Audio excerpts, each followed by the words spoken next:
ONGC foundation ವತಿಯಿಂದ merit ಆಧಾರದ ವಿದ್ಯಾರ್ಥಿ ವೇತನಕ್ಕೆ ಆನ್ಲೈನ್ ಮೂಲಕ ಅರ್ಜಿಗಳನ್ನು ಕರೆದಿದ್ದಾರೆ.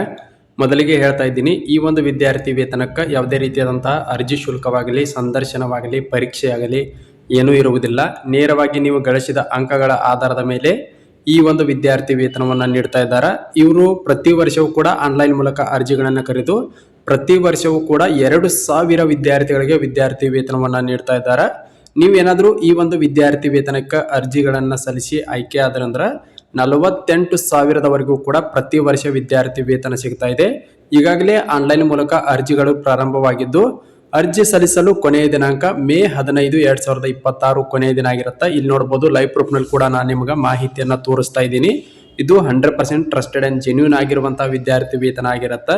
ಇನ್ನು ಕೇವಲ 12 ದಿನಗಳು ಮಾತ್ರ ಬಾಕಿ ಉಳಿದಿರುತ್ತೆ. ಆದ್ದರಿಂದ ಪ್ರತಿಯೊಬ್ಬ ವಿದ್ಯಾರ್ಥಿಯು ಕೂಡ ಅಂದರೆ ಅರ್ಹತಾ ಮಾನದಂಡಗಳನ್ನು ಹೊಂದಿರುವಂತಹ ಪ್ರತಿಯೊಬ್ಬ ವಿದ್ಯಾರ್ಥಿಯು ಕೂಡ ಆದಷ್ಟು ಬೇಗನೆ ಈ ಒಂದು ವಿದ್ಯಾರ್ಥಿ ವೇತನಕ್ಕೆ ಅರ್ಜಿಗಳನ್ನು ಸಲ್ಲಿಸಿರಿ.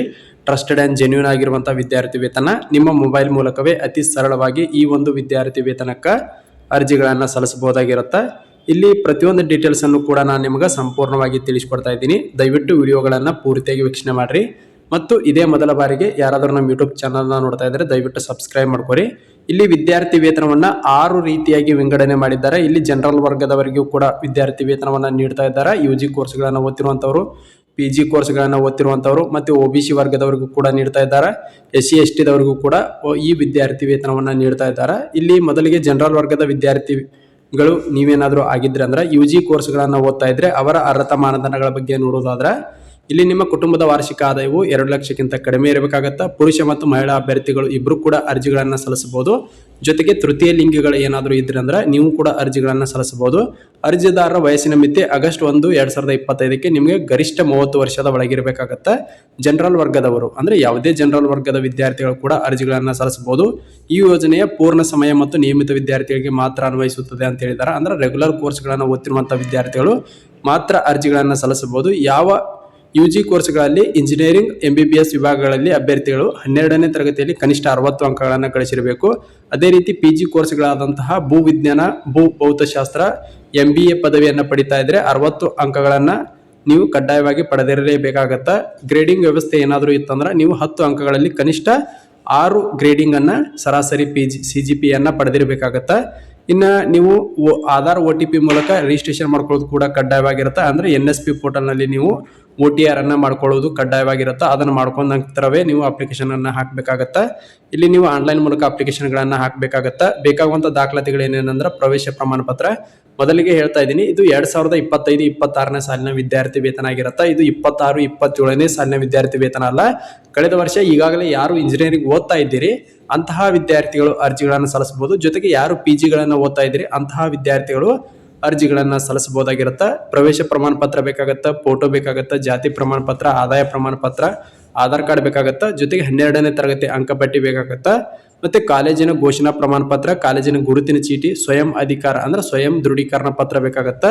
ಇಷ್ಟು ದಾಖಲಾತಿಗಳಿದ್ರೆ ಸಾಕು, ನೀವು ಈ ಒಂದು ವಿದ್ಯಾರ್ಥಿ ವೇತನಕ್ಕೆ ಅರ್ಜಿಗಳನ್ನು ಸಲ್ಲಿಸಬಹುದಾಗಿರುತ್ತೆ. ಜೊತೆಗೆ ನೀವೇನಾದರೂ PG ಓದ್ತಾ ಇದ್ರೆ ನಿಮ್ಮ ಪದವಿ ಅಂಕಪಟ್ಟಿ ಕಡ್ಡಾಯವಾಗಿ ಬೇಕಾಗತ್ತಾ. ಇಷ್ಟು ದಾಖಲಾತಿಗಳಿದ್ರೆ ಸಾಕು, ನೀವು ಈ ಒಂದು ವಿದ್ಯಾರ್ಥಿ ವೇತನಕ್ಕೆ ಅರ್ಜಿಗಳನ್ನು ಸಲ್ಲಿಸಬಹುದಾಗಿರುತ್ತೆ. ನಿಮ್ಮ ಬ್ಯಾಂಕ್ ಪಾಸ್ಬುಕ್ ಕೂಡ ಕಡ್ಡಾಯವಾಗಿ ಬೇಕಾಗತ್ತೆ. ಇಲ್ಲಿ ನೋಡ್ಬೋದು, ಕೆಲವೊಂದಿಷ್ಟು ವಿದ್ಯಾರ್ಥಿಗಳು ಕೇಳಬಹುದು, ಕಾಲೇಜಿನಿಂದ ಘೋಷಣಾ ಪತ್ರವನ್ನು ಯಾವ ರೀತಿ ಪಡ್ಕೊಳ್ಳೋದ್ರಿ ಮತ್ತು ಸ್ವಯಂ ಘೋಷಣಾ ಪತ್ರವನ್ನು ಯಾವ ರೀತಿ ಪಡ್ಕೊಳ್ಳೋದು ಅಂತೇಳಿ. ಇಲ್ಲಿ ಅವರೇ 2 ಫಾರ್ಮೆಟ್ಗಳನ್ನು ಕೊಟ್ಟಿದ್ದಾರೆ. ಇಲ್ಲಿ ತೋರಿಸ್ತು ನೋಡ್ರಿ, ಇಲ್ಲಿ ಕಾಣ್ತಾ ಇರಬಹುದು ನಿಮ್ಗೆ ಘೋಷಣೆ ಅಂತ ಹೇಳಿ. ಇವೆರಡು ಇದ್ರ ಮೇಲೆ ಕ್ಲಿಕ್ ಮಾಡ್ಕೊಂಡ್ರೆ ಸಾಕು, ಅದು PDF ಫಾರ್ಮೆಟ್ ಡೌನ್ಲೋಡ್ ಆಗುತ್ತೆ. ನಾನು ಕೊನೆಯಲ್ಲಿ ನಿಮ್ಗೆ ತೋರಿಸ್ಕೊಡ್ತೀನಿ. ಇನ್ನ ಕೆಳಗೆ ಸ್ಕ್ರೋಲ್ ಮಾಡ್ಕೊಂಡ ತಕ್ಷಣ PG ಓದ್ತಿರುವಂತಹ ವಿದ್ಯಾರ್ಥಿಗಳ ಅರ್ಹತಾ ಮಾನದಂಡಗಳ ಬಗ್ಗೆ ನೋಡೋದಾದ್ರೆ ಅವ್ರದ್ದು ಕೂಡ ಸೇಮ್ ಇದೆ. ಇಲ್ಲಿ ನೋಡ್ಬೋದು, ನಿಮ್ದು ಕೂಡ ಕುಟುಂಬದ ವಾರ್ಷಿಕ ಆದಾಯವು 2 ಲಕ್ಷಕ್ಕಿಂತ ಕಡಿಮೆ ಇರಬೇಕು. ಆಗಸ್ಟ್ 1, 2025ರ ಒಳಗೆ 30 ವಯೋಮಿತಿಯನ್ನ ದಾಟಿರಬಾರ್ದು. ಹಾಗೆ ಪುರುಷ ಮಹಿಳಾ ಅಭ್ಯರ್ಥಿಗಳು ಇಬ್ಬರು ಕೂಡ ಅರ್ಜಿಗಳನ್ನು ಸಲ್ಲಿಸಬಹುದು. ಎಲ್ಲವೂ ಕೂಡ ಸೇಮ್ ಅರ್ಹತಾ ಮಾನದಂಡಗಳು. UG ಕೋರ್ಸ್ಗೆ ಯಾವ ರೀತಿಯಾಗಿದೆ ನೋಡಿ, PG ಕೋರ್ಸ್ಗೂ ಕೂಡ ಅದೇ ರೀತಿಯಾಗಿದೆ. ಇನ್ನು OBC ವರ್ಗದ ವಿದ್ಯಾರ್ಥಿಗಳು ನೀವೇನಾದರೂ ಸ್ನಾತಕೋತ್ತರ ಪದವಿಯನ್ನು ಓದ್ತಾ ಇದ್ರೆ ಅಥವಾ UG ಕೋರ್ಸ್ಗಳನ್ನು ಓದ್ತಾ ಇದ್ರೆ ಅವರ ಅರ್ಹತಾ ಮಾನದಂಡಗಳ ಬಗ್ಗೆ ನೋಡೋದಾದ್ರೆ ನೀವು ಕೂಡ ಆಗಸ್ಟ್ 1, 2025ಕ್ಕೆ ಗರಿಷ್ಠ 30 ವರ್ಷದ ಒಳಗಿರುವಂತವರು ಅರ್ಜಿಗಳನ್ನು ಸಲ್ಲಿಸಬಹುದು. ಕುಟುಂಬದ ವಾರ್ಷಿಕ ಆದಾಯವು 2 ಲಕ್ಷಕ್ಕಿಂತ ಕಡಿಮೆ ಇರಬೇಕು. OBC ವರ್ಗದವರಾಗಿರಬೇಕಾಗತ್ತ. ನೀವು ಕೂಡ ಹಿಂದಿನ ತರಗತಿಯಲ್ಲಿ ಕನಿಷ್ಠ 60 ಅಂಕಗಳನ್ನು ಗಳಿಸಿರಲೇಬೇಕಾಗತ್ತ ಕಡ್ಡಾಯವಾಗಿ. ಇನ್ನು ಬೇಕಾಗುವಂಥ ದಾಖಲಾತಿಗಳು ಪ್ರವೇಶ ಪ್ರಮಾಣ ಪತ್ರ, ಫೋಟೋ ಬೇಕಾಗುತ್ತೆ, ಜಾತಿ ಪ್ರಮಾಣ ಪತ್ರ, ಆದಾಯ ಪ್ರಮಾಣ ಪತ್ರ, ಆಧಾರ್ ಕಾರ್ಡು, 12ನೇ ತರಗತಿ ಅಂಕಪಟ್ಟಿ, ಕಾಲೇಜಿನ ಘೋಷಣಾ ಪ್ರಮಾಣ ಪತ್ರ, ಕಾಲೇಜಿನ ಗುರುತಿನ ಚೀಟಿ, ಸ್ವಯಂ ದೃಢೀಕರಣ ಪತ್ರ ಇಷ್ಟಿದ್ದು ಅಂದ್ರೆ ಸಾಕು, ನೀವು ಅರ್ಜಿಗಳನ್ನು ಸಲ್ಲಿಸಬಹುದಾಗಿರುತ್ತೆ. ನೀವೇನಾದ್ರೂ PG ಓದ್ತಾ ಇದ್ರೆ ನಿಮ್ದು ಪದವಿ ಅಂಕಪಟ್ಟಿ ಕಡ್ಡಾಯವಾಗಿ ಇಲ್ಲಿ ಬೇಕಾಗತ್ತೆ. ಇಷ್ಟು ದಾಖಲಾತಿಗಳಿದ್ರೆ ಸಾಕು, ನೀವು ಅರ್ಜಿಗಳನ್ನು ಸಲ್ಲಿಸಬಹುದು. ಎಲ್ಲ ದಾಖಲೆಗಳನ್ನ ಕಡ್ಡಾಯವಾಗಿ ಸ್ಕ್ಯಾನ್ ಮಾಡಿ ಕರೆಕ್ಟ್ ಆಗಿ ಅಪ್ಲೋಡ್ ಮಾಡಬೇಕಾಗತ್ತೆ. ಇದು 100% ಟ್ರಸ್ಟೆಡ್ ಅಂಡ್ ಜೆನ್ಯೂನ್ ಆಗಿರುವಂಥ ಸ್ಕಾಲರ್ಶಿಪ್ ಆಗಿರೋದ್ರಿಂದ ಅರ್ಜಿ ಸಲ್ಲಿಸಿದ 2,000 ವಿದ್ಯಾರ್ಥಿಗಳಿಗೆ ಈ ಒಂದು ವಿದ್ಯಾರ್ಥಿ ವೇತನದ ಪ್ರಯೋಜನವನ್ನ ಕೊಡ್ತಾ ಇದ್ದಾರೆ.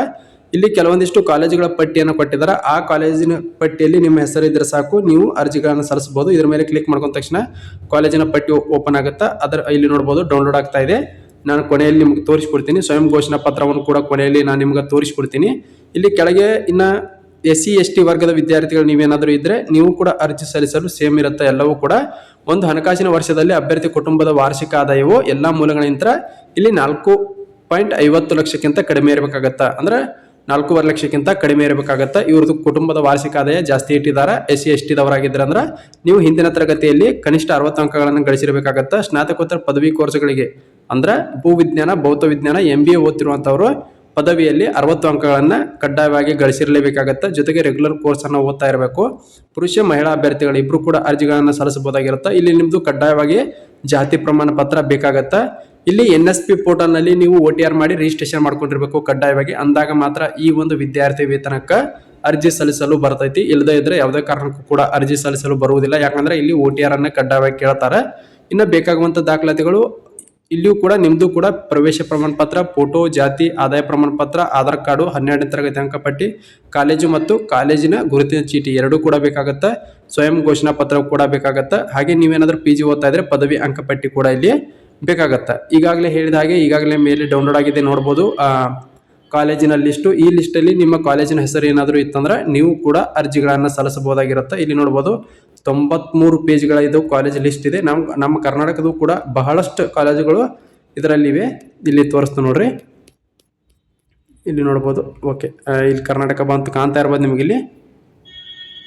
ಇಲ್ಲಿ ನೋಡ್ಬೋದು ಹುಬ್ಬಳ್ಳಿ, ಧಾರವಾಡ, ಬೆಂಗಳೂರು, ಇಲ್ಲಿ ನೋಡ್ಬೋದು ಬಹಳಷ್ಟು ಕಾಲೇಜುಗಳಿದೆ. ಹಾಗೆ ಗುಲ್ಬರ್ಗ ಆಗಿರ್ಬೋದು, ಬೆಂಗಳೂರು ಆಗಿರ್ಬೋದು, ಮೈಸೂರು, ಬೆಂಗಳೂರು, ಬೆಳಗಾವಿ, ಈ ರೀತಿ ಬಹಳಷ್ಟು ಜಿಲ್ಲೆಗಳ ಕಾಲೇಜುಗಳ ಲಿಸ್ಟ್ ಇದೆ. ಈ ಲಿಸ್ಟಲ್ಲಿ ನಿಮ್ಮ ಕಾಲೇಜಿನ ಹೆಸರು ಏನಾದರೂ ಇತ್ತಂದ್ರೆ ನೀವು ಕೂಡ ಅರ್ಜಿಗಳನ್ನು ಸಲ್ಲಿಸಿರಿ. ನೀವು ಕೂಡ ಆಯ್ಕೆ ಆಗುವಂತಹ ಸಾಧ್ಯತೆ ಇರುತ್ತೆ.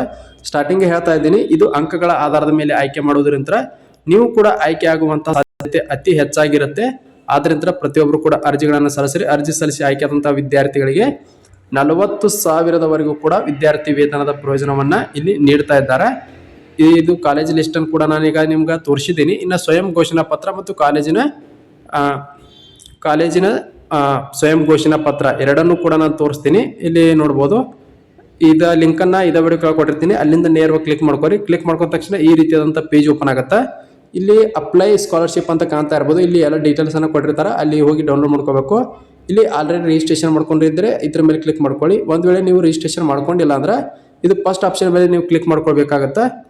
ಫಸ್ಟ್ ಆಪ್ಷನ್ ಮೇಲೆ ಕ್ಲಿಕ್ ಮಾಡ್ಕೊಂಡ ತಕ್ಷಣ ಇಲ್ಲಿ ನೋಡ್ಬೋದು, ಜನರಲ್ ವರ್ಗದವರು UG ಕೋರ್ಸ್ ಅನ್ನು ಓದ್ತಾ ಇದ್ರೆ ಫಸ್ಟ್ ಆಪ್ಷನ್ ಅನ್ನು ಕ್ಲಿಕ್ ಮಾಡ್ಕೊಳ್ಳಿ.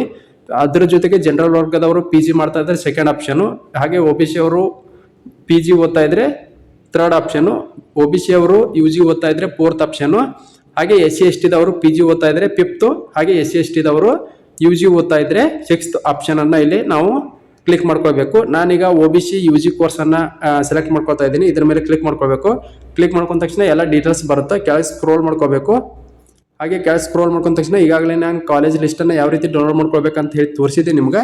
ನಿಮ್ದು ಅಂದ್ರೆ UG ಓದ್ತಾ ಇದ್ರೆ UG ಯಲ್ಲೇ ಕ್ಲಿಕ್ ಮಾಡ್ಕೊಂಡು ನೀವು ಕಾಲೇಜ್ ಲಿಸ್ಟ್ ಅನ್ನ ಡೌನ್ಲೋಡ್ ಮಾಡ್ಕೋಬೇಕಾಗುತ್ತೆ. ಇಲ್ಲಿ ಕೆಳಗೆ ಕ್ಲಿಕ್ ಮಾಡ್ಕೊಂಡ ತಕ್ಷಣ ಇಲ್ಲಿ ನೋಡಬಹುದು ಸೆಲ್ಫ್ ಡಿಕ್ಲರೇಷನ್ ಅಂತ ಹೇಳಿ, ಇದ್ರ ಮೇಲೆ ಕ್ಲಿಕ್ ಮಾಡ್ಕೊಂಡ ತಕ್ಷಣ ಅಪ್ಲಿಕೇಶನ್ ಫಾರ್ಮೆಟ್ ಡೌನ್ಲೋಡ್ ಆಗ್ತಾ ಇದೆ ಕಾಣ್ತಾ ಇರಬಹುದು. ಇಲ್ಲಿ ಕೆಳಗೆ ಕ್ಲಿಕ್ ಮಾಡ್ಕೊಂಡ ತಕ್ಷಣ ಕೂಡ ಮತ್ತೊಂದು ಫಾರ್ಮೆಟ್ ಕೂಡ ಓಪನ್ ಆಗುತ್ತೆ. ಇಲ್ಲಿ ನೋಡಬಹುದು ಡೌನ್ಲೋಡ್ ಆಗಿದೆ, ತೋರಿಸ್ತಾ ಇದ್ದೀನಿ ಲೈವ್ ಪ್ರೂಫ್ ನಲ್ಲಿ ಕೂಡ. ಇಲ್ಲಿ ನೋಡಬಹುದು, ಇಲ್ಲೆಲ್ಲ ಡೀಟೇಲ್ಸ್ ಅನ್ನ ಫಿಲ್ ಮಾಡಿ ನೀವು ನಿಮ್ಮ ಪ್ರಿನ್ಸಿಪಾಲ್ ಅವರ ಸಿಗ್ನೇಚರ್ ಅನ್ನು ಮಾಡಿ ಈ ಡಾಕ್ಯುಮೆಂಟ್ ಕೂಡ ಅಪ್ಲೋಡ್ ಮಾಡಬೇಕಾಗತ್ತೆ. ನೋಡಬಹುದು ಈಗಾಗಲೇ ಮತ್ತೊಂದು ಕೂಡ ಡೌನ್ಲೋಡ್ ಕೂಡ ನೀವು ಇಲ್ಲಿ ಅಪ್ಲೋಡ್ ಮಾಡಬೇಕಾಗತ್ತೆ. ಇಲ್ಲಿ ನೋಡಬಹುದು ಕಾಣ್ತಾ ಇರಬಹುದು, ಒಂದು ಸ್ವಯಂ ಘೋಷಣಾ ಪತ್ರ, ಇನ್ನೊಂದು ಕಾಲೇಜಿನಿಂದ ಸ್ವಯಂ ಘೋಷಣಾ ಪತ್ರ, ಎರಡೂ ಕೂಡ ಡೌನ್ಲೋಡ್ ಮಾಡಬೇಕಾಗತ್ತೆ. ಡೌನ್ಲೋಡ್ ಮಾಡಿ ಎರಡೂ ಕೂಡ ನೀವು ಅಪ್ಲೋಡ್ ಮಾಡಬೇಕಾಗತ್ತೆ. ಇದು ಇವತ್ತು ಟ್ರಸ್ಟೆಡ್ ಅಂಡ್ ಜೆನ್ಯೂನ್ ಆಗಿರುವಂತಹ ವಿದ್ಯಾರ್ಥಿ ವೇತನದ ಕುರಿತು ಸಂಪೂರ್ಣವಾದಂತಹ ಮಾಹಿತಿ ಆಗಿರುತ್ತೆ. ಇದನ್ನು ಹೊರತುಪಡಿಸಿ ಏನಾದರೂ ಸಂದೇಹಗಳಿದ್ದು ಅಂದ್ರೆ ದಯವಿಟ್ಟು ಕಮೆಂಟ್ ಬಾಕ್ಸಲ್ಲಿ ಕಮೆಂಟನ್ನು ಮಾಡಿರಿ. ಒಂದು ವೇಳೆ ನಿಮ್ಗೆ ಅರ್ಜಿ ಸಲ್ಲಿಸಕ್ಕೆ ಬರದೇ ಇದ್ದಲ್ಲಿ ಒಂದು ಅರ್ಜಿ ಸಲ್ಲಿಸುವ ವಿಡಿಯೋ ಮಾಡಂದ್ರೂ ಕೂಡ ನಾನು ನಿಮ್ಗೆ ಸ್ಟೆಪ್ ಬೈ ಸ್ಟೆಪ್ ತಿಳಿಸ್ಕೊಡ್ತೀನಿ. ಇನ್ನು ಕೇವಲ 12 ದಿನ ಉಳಿದಿರುವುದರಿಂದ ಆದಷ್ಟು ಬೇಗನೆ ಅಪ್ಲಿಕೇಶನ್ಗಳನ್ನು ಹಾಕ್ರಿ ಅಂತ ಹೇಳ್ತಾ ಈ ವಿಡಿಯೋನ ಇಲ್ಲಿಗೆ ಮುಗಿಸ್ತಾ ಇದ್ದೀನಿ.